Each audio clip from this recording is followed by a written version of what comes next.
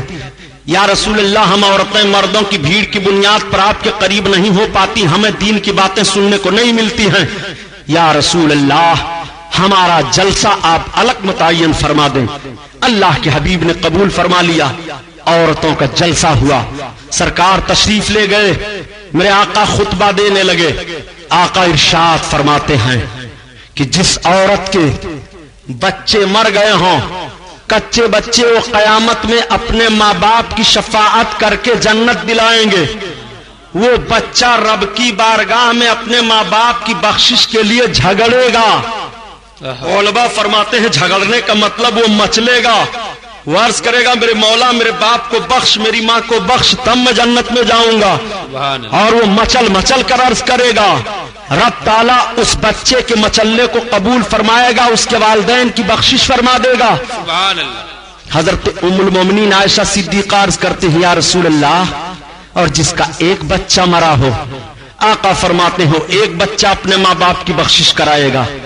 تب تک وہی حضرت ام المومنین عرض کرتی ہے یا رسول اللہ، اور جس عورت کے کوئی بچہ ہی نہ ہو، آقا فرماتے ہیں اس کی بخشش میں کراؤں گا. سبحان اللہ سبحان اللہ. سلام اس پر کہ جس نے فضل کے موتی بکھیرے ہیں. سلام اس پر کہ جس نے فضل کے موتی بکھیرے ہیں. اور سلام اس پر کہ جس نے کہہ دیا سب میرے ہی میرے ہیں. اور کون بخشوائے گا؟ ذرا اس کو بھی سنو. قرآن کی تلاوت کیا کرو، مسجدوں میں جایا کرو، مسجدیں تعمیر ہوں تو اپنے حسب وسعت حصہ لیا کرو. آج تو مسجدوں کو شہید کرنے اور گرانے کا پلان بنایا جا رہا ہے.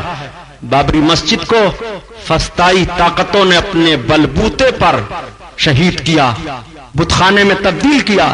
حالانکہ انہیں معلوم ہے کہ اسلامی نقطۂ نظر سے مسجد خالصہ زمین پر تعمیر کی جاتی ہے. اگر مسجد کی زمین کسی کی ملکیت ہے اور وہ نہیں دے رہا ہے تو آپ زبردستی کر کے اس پر وہ تعمیر مسجد کی نہیں کر سکتے. خالصہ زمین پر ہماری مسجد کی تعمیر ہوئی، مگر ایسی تاریخ گڑھی گئی جس تاریخ نے ہندوستان میں انصاف و دیانت کا جنازہ نکالا، مسلمان اور غیر مسلم کو ایک ایسے انداز سے لڑایا کہ جس میں عبادت گاہ زد میں آئی اور عبادت گاہ کا چہرہ مسخ کیا گیا. عبادت گاہ کی اینٹ سے اینٹ بجا دی گئی. عبادت گاہ گرانے والوں کو فردن فردن جو سزائیں رب کی طرف سے ملی وہ سزائیں میں نہیں بیان کر رہا ہوں، لیکن ایک بات تو میں ضرور عرض کرنے کا حق رکھتا ہوں کہ تالا کھلوایا تھا جس نے، اس کا بھی نام و نشان مٹا. شہید کروایا جس نے، سیاست کا جنازہ اس کا بھی نکلا. دلی سے لے کر کے یو پی حکومت تک ان سب کے سیاست کے جنازے نکل گئے جنہوں نے بابری مسجد کے آڑ میں اپنی سیاست کو چمکانا چاہا تھا. انہیں نہیں معلوم ہے کہ جس رب نے قرآن نازل فرمایا ہے، قرآن میں رب کا حکم ہے کہ جو مسجدوں کو خراب کرنے کی کوشش کرتے ہیں وہ صافی خراب ہے. جس نے مسجد کو خراب کرنے کی کوشش کی، ویران کرنے کی کوشش کی، لہو فی الدنیا خزی وفی الآخرت عذاب عظیم، اس کے لیے دنیا میں رسوائی ہے اور آخرت میں دردناک عذاب ہے. وہ ساری سیاسی پارٹیاں رسوائی کی سیاہی اپنے چہروں پر لگا کر کے بھارت میں گھوم رہی ہیں. ان کا منہ کوئی دیکھنے کے لیے تیار نہیں ہے اور آخرت میں ان کے لیے عذاب تو باقی ہی باقی ہے. یہ جملہ میں کرسی کی بنیاد پر نہیں کہہ رہا ہوں، بلکہ مسلمانوں کو تکلیف دی جا رہی ہے ان کی عبادت گاہیں گرا کر کے. اور سن لو، بھارت کی سرزمین ہو چاہے دنیا کا کوئی بھی ملک ہو، جس ملک میں بھی عبادت گاہوں کو نقصان پہنچایا گیا ہے وہ ملک امن و امان کے ماحول میں نہیں رہ پایا ہے. لوگ پریشان رہ گئے ہیں. عبادت گاہیں رب کی عبادت کے لیے بنائی گئی ہیں، تمہیں گرانے کے لیے نہیں بنائی گئی ہیں. آج مسجدوں کو پھونکا جا رہا ہے، آج مسجدوں کو جلایا جا رہا ہے. ایک قوم مسلم آج اس اسٹیج سے میں آپ کو اس منبر سے پیغام دے دینا چاہتا ہوں کہ اب بھی تمہیں سجدہ کرنے کا وقت نہیں آیا، اب بھی تمہیں کیا قرآن پڑھنے کا وقت نہیں آیا ہے، اب بھی تمہیں کیا متحد ہو کر کے کاندھے سے کاندھا ملا کر کے رسول کا عشق اپنے دل میں لے کر کے آگے بڑھنے کا وقت نہیں آیا ہے. اب بھی تم جماعتوں میں بکھرے رہو گے، اب بھی تم رسول اللہ کی عظمت کا کھلواڑ بناؤ گے. آؤ دیکھو دیکھو میں تمہیں بتاتا چلوں. گزشتہ سال اگست کا مہینہ لے لو، گزشتہ سال اگست کے مہینے میں آپ نے ایک اعلان سنا ہوگا جو پوری دنیا میں اعلان ہوا تھا کہ ترکی میں ایک بہت بڑا زلزلہ آیا. اس زلزلے میں نہ جانے کتنے لاکھ انسان ترکستان میں یعنی ترکی میں ہلاک ہو گئے. کیا آپ نے اس تبصرے کو جانا کیسے آیا، اس زلزلے کو جانا کیسے آیا تھا؟ اس پر آپ نے کچھ تنقید اور تبصرے کی بنیاد پر ریسرچ کیا کہ نہیں؟ سنو، سنو، آج اعلان ہو رہا ہے، آج رسالوں میں وہ سارے ماحول آ رہے ہیں، آج کتابیں اس کے تعلق سے منظر عام پر آ گئی ہیں کہ ترکی کا گزشتہ سال اگست کے مہینے میں زلزلہ کیوں آیا تھا۔ اگست کے مہینے میں ترکی میں سمندر کے کنارے جو فوجی اڈا تھا ترکستان کا، اس فوجی اڈے میں فوجیوں نے اور فوج کے جنرلوں نے ایک جشن منایا تھا، اور اس جشن میں یہودیہ لڑکیوں کو اور عیسائیہ لڑکیوں کو ناچنے گانے کے لیے بلوایا تھا۔ وہ ساری لڑکیاں آئیں اور جب رقص و سرود کی محفل گرم ہوئی تو ایک جنرل نے اسی جوش کے عالم میں شراب پی کر کے کہا قرآن لاؤ۔ قرآن لا کر کے اس کے ہاتھ میں دیا گیا، اس نے کہا پڑھ کر کے سناؤ۔ جب کسی نے پڑھنا شروع کیا تو اس نے کہا قرآن کا معنی تو سمجھ میں نہیں آ رہا ہے، ایسی محفل میں قرآن پڑھا جا رہا ہے، قرآن کا نازل کرنے والا خدا کہاں ہے؟ اس کا فرمان ہے کہ ہم نے قرآن کو نازل کیا ہے اور قرآن کی حفاظت کرنے والے ہم ہی ہیں، اور ایسی محفل میں ہم نے قرآن کو لے لیا، مگر قرآن نازل کرنے والا خدا کہاں ہے؟ اتنا کہہ کر کے اس نے لڑکی کے قدم میں معاذ اللہ قرآن کو پھینکا، اور ان یہودیہ لڑکیوں نے اپنے پاؤں سے جیسے رقص و سرود ناچتے ہوئے قرآن کو لیا۔ تو بتانے والا بتا رہا ہے کہ سمندر پھٹ گیا اور اس سمندر سے آگ کے شعلے نکلنے لگے، اور وہ ساری محفل، وہ سارے لشکری کہاں تہس نہس ہو گئے کچھ پتا نہیں، صرف اتنا پتا چلا کہ جس زمین پر یہ محفل منعقد تھی اس زمین کو اٹھا کر کے اس سمندر میں جو آگ کا شعلہ نکل رہا تھا اسی آگ کے شعلے میں پھینکا گیا۔ دور سے لوگ دیکھ رہے تھے اور پھر زلزلہ ایسا محسوس ہوا، اس طرح سے آیا کہ سارے کے سارے لوگ وہاں کے ہلاک ہو گئے، سارا ترکی حکومت کا عملہ لگ گیا، مگر آج تک پتا نہیں چل رہا ہے کہ وہ سب کہاں گئے، کس کھیت کے وہ مولی تھے اور کہاں ان کو چرچگ لیا گیا۔ اس طرح سے ان پر عذاب نازل ہوا اور رب کی طرف سے اعلان ہو گیا کہ دیکھ ہم نے قرآن نازل کیا ہے، ہم قرآن کی حفاظت کرنے والے ہیں۔ اگست کے مہینے میں گزشتہ سال یہ زلزلہ جو ترکستان میں آیا تھا، قرآن کی بے حرمتی پر یہ زلزلہ آیا تھا۔ کہنے کا مطلب یہ ہے پیارے کہ جب قرآن کے ساتھ بے حرمتی کی گئی ہے تو ایسا زلزلہ آیا، اور جہاں جہاں قرآن کے ساتھ بے حرمتی کی جاتی رہے گی زلزلے کے عذاب میں لوگ مبتلا ہوتے رہیں گے، مسجدوں کو جہاں جہاں ویران کیا جاتا رہے گا، مسجدیں تباہ و برباد کر دی جاتی رہیں گی، سارا ماحول ختم کر دیا جاتا رہے گا۔ عرض کرنے کا مطلب یہ ہے کہ مسجدوں کو آباد کرو، مسجدوں میں نمازیں پڑھا کرو، جب قیامت کا دن آئے گا اور قیامت منعقد کرے گا اللہ تعالیٰ، حکم ہوگا اسرافیل علیہ السلام کو سور پھونکو، اور سور پھونکنے کا ماحول ہوگا تو رب کے فرشتے عرض کریں گے اے میرے مولا جب سور پھونکا جائے گا تو ساری دنیا ختم ہو جائے گی، مگر پروردگار عالم ان مسجدوں کو کیا کیا جائے؟ رب تعالیٰ ارشاد فرمائے گا مسجدوں کو اٹھا لو اور جنت کا تاج بنا دو۔ یہ ساری مسجدیں اٹھا لی جائیں گی اور جنت کا تاج بنا دی جائیں گی۔ اب جب قیامت کا دن ہوگا جنتی گزرنے لگیں گے تو مسجدوں کو جن لوگوں نے تعمیر کیا ہے وہ مسجدیں کشتی کے شکل میں لائی جائیں گی،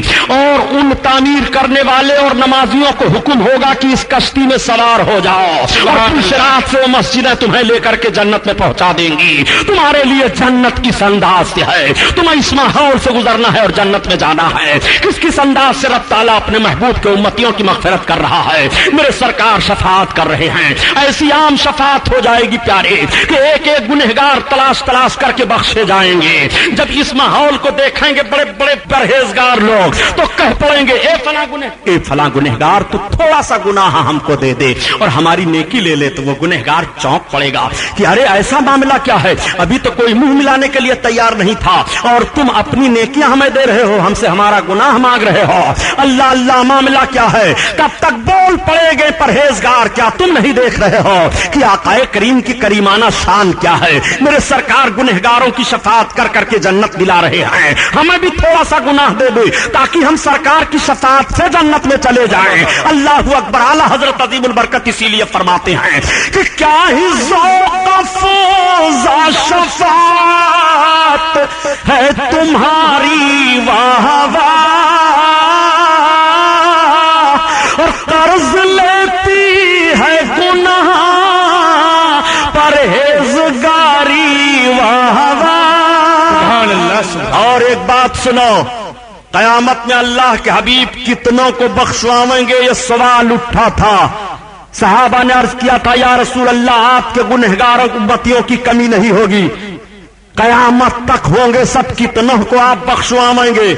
تو آقا تعداد بتا رہے ہیں کتنوں کو میں بخشواؤں گا، سن لو حدیث شریف کے الفاظ۔ آقا ارشاد فرماتے ہیں انی اشفع یوم القیامہ لاکثر مما علی وجہ الارض من شجر و حجر و مدر۔